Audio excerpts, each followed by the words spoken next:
E factor or the execution factor debate. This factor affects the buyer in a big way, that goes without saying. But it also affects the real estate developers or the seller. There are many things not right in the way projects are granted approvals and then executed in this country. And the pain points are evident in the statistics. PropEquity data shows a staggering 7.5 lakh units across the country are way past their delivery deadline. The delay is an average of 28 months or 2.5 years. Today, with all gloves off, we'll get to the bottom of how much is the government responsible and where has the industry gone wrong. Can this delay not be prevented so as to prevent the emotional and financial cost of delays for the buyer? My panel today is Shashank Jain, Executive Director, PwC India; Srinivasa Prasanna, Senior Director, India Ratings; Kitambar Anand, CMD ATS Infrastructure Limited; Mr. J.C. Sharma, VC and MD, Shobha Developers; Sumit Jain, Co-founder and CEO of CommonFlow.com; and Sameer Jasuja, Founder and CEO of PropEquity.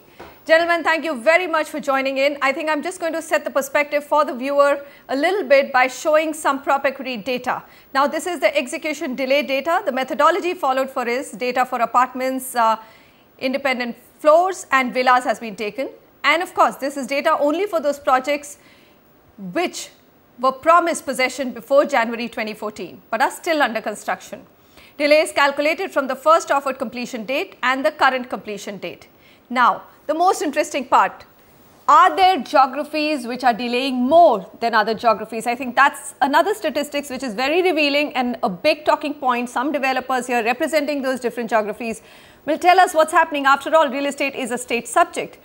Total number of delayed projects is a little over 3,000. Total stock of delayed units, I mentioned the figure 7.5 lakh units at the top, but broken down exact is 7,46,474.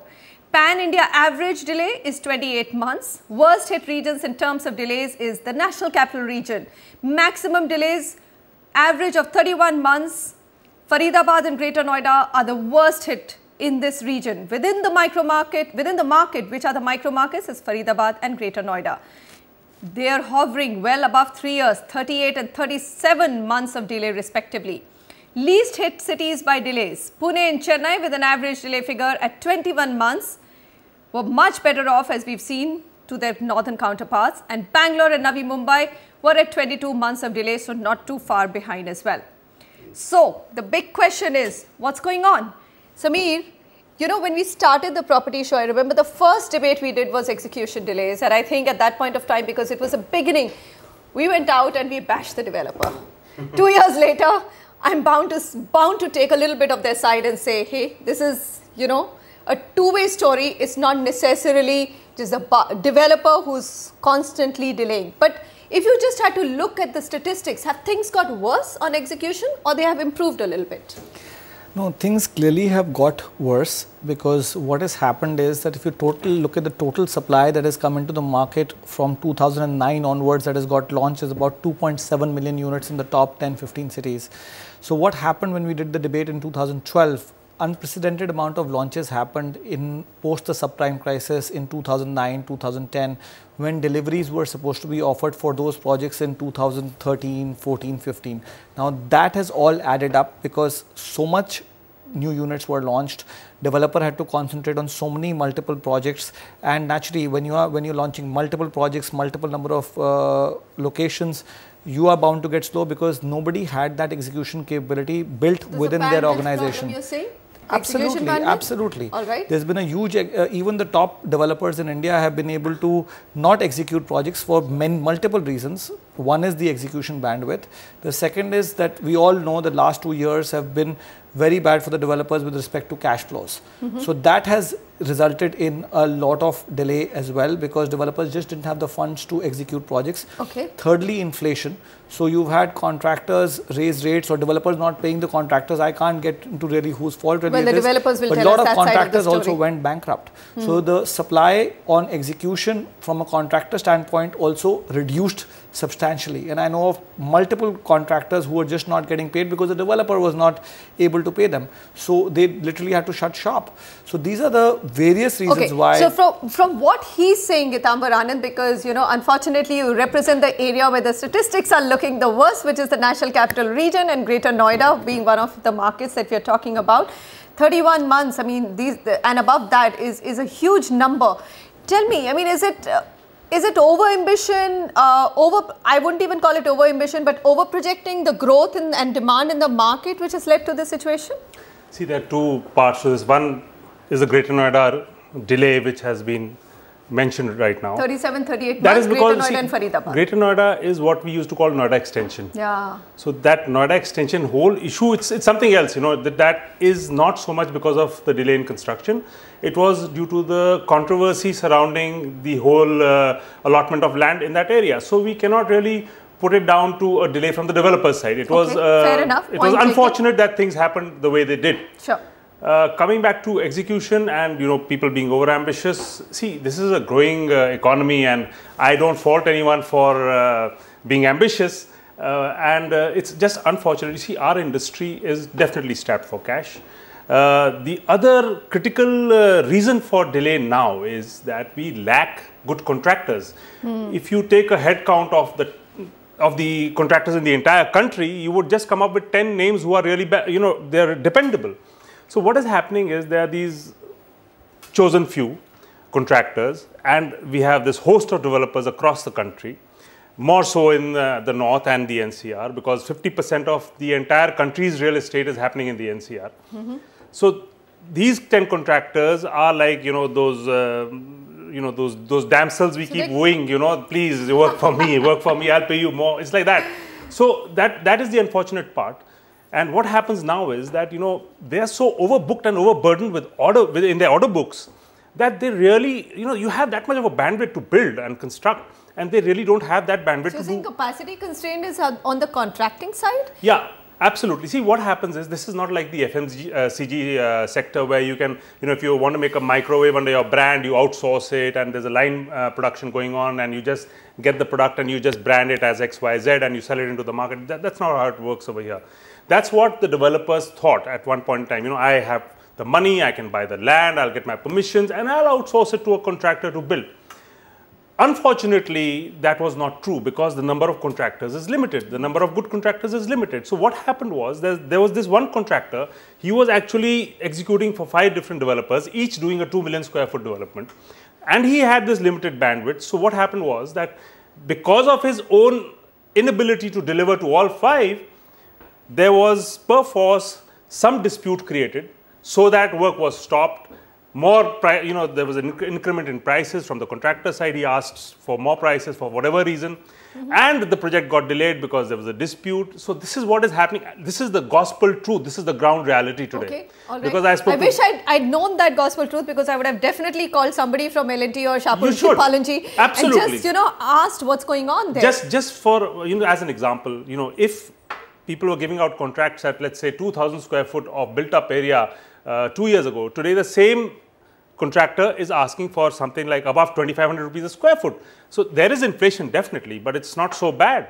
Okay. And what happens to the developer? You know, he's made a commitment at price X. He doesn't have the margin to increase his construction cost, really. So that's one of the reasons. Lies. Okay, yeah. Let me just go to Shashank Jain. Shashank, you must have seen both sides of the businesses very closely. Tell us what's going on. I mean, is it really the bandwidth? I would think in a country like India, with so much talent, bandwidth shouldn't be an issue at all. But that's what's coming up across as the big question mark. Well, that's an interesting aspect. If you were to ask me, that is management bandwidth, be it at the side of developer or at the side of contractors, the only issue I possibly wouldn't agree. If you were to ask me, is that a very major issue? Perhaps yes, but that's something to my mind which can be managed. To me, I think one of the biggest factors is liquidity, availability of cash, and there is a reason for it. I mean, like any other industry, this industry needs raw material. The basic raw material to stay ahead in the game is land. You need money for land acquisition.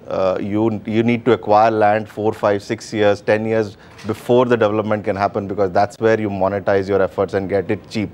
Look at the system today. You virtually don't have bank credit to buy land. You know, there are no other source of funding available. So what's the easiest available source of funding? You know, you divert customer advances towards acquisition of land. That's the easiest and the most often sort of resorted practice. Unfortunately, in India, if you see most of the micro markets, except perhaps Noida, I would say, which is a regulated market in terms of acquisition of land, and we have seen some of the other issues. All other markets are, perhaps a free market, demand-driven market where anybody is free to acquire land. So once you do that, you get into a vicious cycle of where do you get the next round of funding to, develop or construct a project. Okay. That's one major part, and the other major part, if you see, 4-5 years back, there was this glut of developing commercial real estate. Now that's a class of asset, to my mind, by nature, which is a money guzzler. You unlike residential, you don't get upfront money for it. And if you see, a lot of developers are, have got into a situation where a lot of cash got stuck into commercial real estate. They can monetize that only after a successful completion of that asset, once it's let out, and then you raise LRD, debts, etc. against that. So to my mind, those are the two single most factors leading to liquidity, trap, and hence getting into this situation. There are all kinds of things. I'm excited to hear more than one reason, because if you have a fully developer-led panel, all that I hear is approval delay. So this is the time when we are actually just focusing on this topic and hearing different sides of the story. I think we need Mr. Prasanna to come in here. If you were to look at the geographical difference between why certain markets have a better performance and a better execution track record than other markets, what would it be? Is it the intention of the developers of that geography? Well, no, really, when we look at it from a rating perspective, I don't see any, we don't really evaluate intent. But what I think is perhaps a point which I would like to add is, it is the proportion of a individual project which the developer manages to sell right in the beginning, which seems to give some indicator of whether it gets completed on time or not, especially if the banks do fund project specific loans. And in those kind of cases, if there is a certain proportion of the minimum, for example, about 50% is sold, then there is a possibility that project will get completed faster. Otherwise, the funds available are just not sufficient for the construction, especially in an inflationary environment, for the construction to be completed, and that itself causes delays, which again it gets into a vicious circle. Now, that is the kind of thing which probably is important when in current situation where there are too many launches. So even the supply exceeds the demand, and that is what is visible from statistics. If you see, say for example, HDFC's dispersals in the last year, in the calendar year 13, it is much lower than that of the previous 2 years. In a situation where there are sales are not happening, and there are too many launches, each individual project, how much you have sold is important. Otherwise, the limited available resources have been spread over a large number of projects, and the developer soon gets into trouble, which will compound all other matters. The payment to the contractors, or whatever, inability to give an enhancement or reimburse some of the inflationary costs. All those will automatically stem from this, because the margins start getting squeezed. So I think this is my perspective. This is the perspective of a financial analyst looking into the real estate industry, and I think that is actually happening right now, and which might also exacerbate some of those delays. All right, fair enough. So the couple of things which I'm hearing, and I would like to sum it up before I go to Mr. J.C. Sharma: construction bandwidth, which Pitambar mentioned, bank funding, and basically just the lack of funding to complete a project. Some of it is due to the fact that funds get diverted to buy land. There is also funds are available now, because I want to just make a point here. To buy land, you get private equity now. It's not an issue, and most of the sector is very organized now, much more organized than it was even 3 years ago. Of course. For construction, you get construction finance, you get funding. But you see, having all that also, there is still a challenge. That's the execution. That's what we're talking of here. The execution is a challenge because 90% of developers are not doing the execution themselves. They are outsourcing it. Okay, Geetambar, let's just go across to Mr. T.C. Sharma. He's in a sweet spot. Shobha does, constructs all its projects. So, Mr. Sharma, you've listened to several reasons ascribed for execution delays. Bangalore is considered to be one of the most professional markets. Even there, delays can't be prevented. What's going on? I agree that delays are delays, and developers being the final point of interaction with the customers, they must take accountability for the delays. We do know there are challenges in construction. We do know that there will be challenges as far as materials procurement, labor availability, sometimes certain problems relating to the executions are concerned will be there. But at the end of the day, we have to accept that we are accountable. We have to fund the projects what we have taken off. We have to pay to the contractors on time, and we have to ensure that we deliver the projects to our customers in a timely manner. Having said this, we also would like to convey that most of the developers nowadays, they are getting into an agreement with their customers where for their delays they are compensating it, which is in any contractual arrangement is a nice thing to do. Somewhere I also believe that it is the customers who do not make payments to the developers when they find the economy is not doing well, when their investments are not appreciating according to their expectations, and this also ensures that the developers do not get payments on time, and it delays the project, and for which we do not have any means to charge any kind of a penalty where something we can do meaningful. Now in such an environment, I do believe that the developers need to improve upon their professional skills, their bandwidth. They need to take up only those many projects which they believe they can handle, and under no circumstances our firm belief is that they should shortchange the customers and delay the project. Okay. Sumit Jain, I think you need to come in here, because as far as I know, and the mails, in fact now we've touched over 1 lakh of emails in the last 2 years. The sense I get is that they are all one-sided contracts between buyer and sellers. In fact, the buyer gets levied with a huge interest charge if he does not make the payment to the developer. The reverse of what the developers end up paying the buyer for a delay from their end is 5 rupees per square feet, that kind of an amount, which is not adequate enough and does not add up to interests of 18%, which he's charged on the other side. Yes, Manisha, I agree with you, and most of the co-panelists have already covered almost all the execution challenges which they face during the execution of the project. But as you said, from a buyer perspective, is his right covered, right? Because as you said, if a buyer delays the payment, he is charged a huge amount of money. But if the project gets delayed, does he get compensated properly? Talking about around 1%, 1.5% compensation, which does not take care of the rent and the EMI a buyer has to take care of, right? And the bigger problem I see here, the complete story what we're talking about is the communication.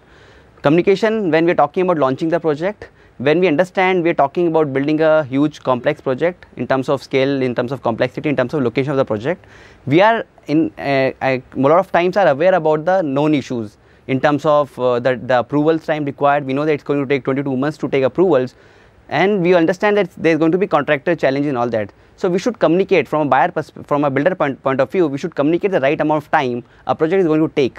That is first thing. Second is that also builder gets to know from time to time the project might get delayed. So I think there also we see a bigger challenge because buyer is not informed properly. There is a big challenge of not knowing unknowns. The buyer is not aware of how much time it's going to take, and we have seen in last 3 years the queries about construction delays in project have gone up 30%. People are very concerned about the delays in projects. In fact, we have seen 40% of the buyers are interested in buying property which is ready to move in or completed. And we have also seen the builders who are delivering projects on time, they have seen huge referral business. People are trusting builders who deliver on time. Having said all that, we understand builders are facing challenges because of approval, because of government, because of contractor labor. I understand being a builder in India is not the most rewarding experience, But ultimately, when builder is taking money from the buyer, he is accountable, as Mr. Jay Sharma said. So the onus is on the builder to make sure he communicates properly and he understands that the delivering on time is one of the biggest marketing a builder could do about himself. Absolutely. I think, Sumit, you've summed it up beautifully. I think the most important point here is lack of communication. I don't know why developers, even if there is a project delayed, cannot keep buyers informed. I mean, Mumbai, Delhi, NCR and Bangalore together represent about 70% of the real estate residential market and overall market as well.